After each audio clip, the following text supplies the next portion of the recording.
విత్తమేవ కలౌ నృణాం జన్మాచార గుణోదయః ధర్మన్యాయ వ్యవస్థాయాం కారణం బలమేవ హి. శ్రీమద్భాగవతంలో కలియుగ లక్షణాలను ఇలా విస్తృతంగా విపులీకరించారు. కలియుగంలో ధనం వల్ల మాత్రమే గౌరవ మర్యాదలు లభించడం, ధర్మన్యాయ వ్యవస్థల్లో బలమే ప్రాధాన్యం వహించడం వంటి దుర్లక్షణాలన్నీ మానవుల్లో కనిపిస్తుంటాయని వివరించారు. కలియుగం ముందుకు సాగే కొద్దీ మానవుల సమస్త సద్గుణాలు నశించిపోయి దుర్గుణాలే అధికం కావడం చూస్తాం. అంతేకాదు, వేలాది సంవత్సరాలుగా ఆచరిస్తున్న సనాతన ధర్మాలను వదిలి పాషండ ధర్మం దిశగా సాగిపోయే వారి సంఖ్య పెరుగుతుంది.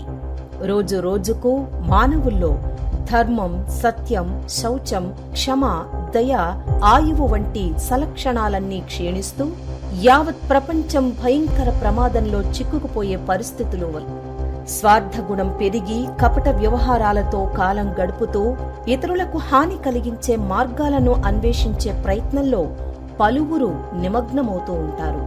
ధనానికి ప్రాధాన్యత పెరిగి ధనహీనుడైన వాడు అసమర్థుడిగా పరిగణింపబడుతుంటాడు. పేదవారు అన్యాయాలకు బలైపోతూ ఉంటారు.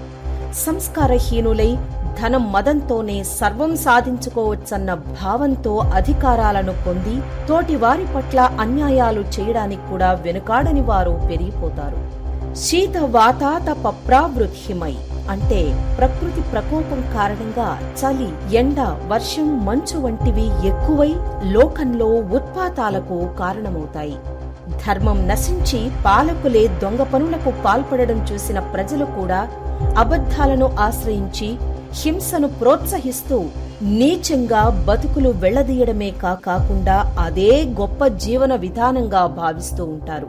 ఇటువంటి కలియుగ లక్షణాలను, మానవులకు రాబోయే కష్టకాలాలను 12వ స్కందంలో వేదవ్యాస మహర్షి చెప్పినా, తొలి స్కందంలోనే సూత మహర్షిని సౌనకాది మునులు కలియుగంలో మానవులను గురించి అడిగిన సందర్భం కనిపిస్తుంది.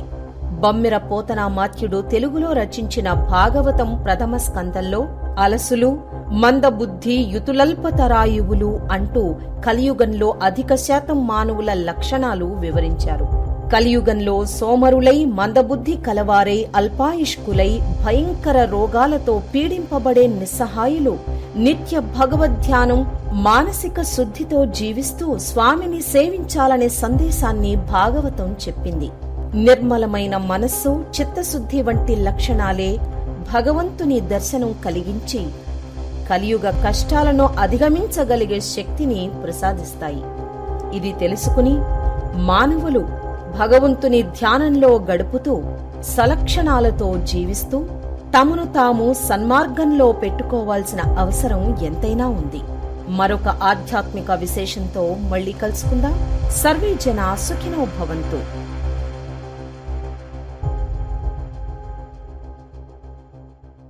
ఇటువంటి మరిన్ని ఆధ్యాత్మిక సమాచారాల కోసం మా ఛానల్ను లైక్ చేయండి, షేర్ చేయండి, సబ్స్క్రైబ్ చేసుకోండి.